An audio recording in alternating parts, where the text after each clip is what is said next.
నేను 2 రకాల వ్యక్తులను చూశాను. ఒకటి కుటుంబం కోసం, తన వారి కోసం ప్రేమను త్యాగం చేసిన వ్యక్తులు.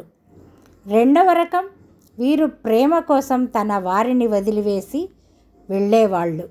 కుటుంబం కోసం ప్రేమను వదిలివేసిన వారికి ప్రేమ జీవితాంతం లభించకపోగా తన వాళ్ళు కూడా ఏమాత్రం విలువ ఇవ్వకుండా నువ్వు మా కోసం ఏం చేశావు అంటూ మనసు కష్టపెట్టే మాటలతో వారికి కష్టం తప్ప వేరే సంతోషమేమీ లభించదు.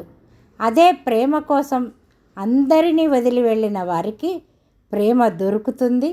కొంతకాలం గడిచాక అందరూ కలిసిపోయి వారికి కుటుంబం కూడా దొరుకుతుంది. దానితో పాటు ప్రేమ ఉంటుంది.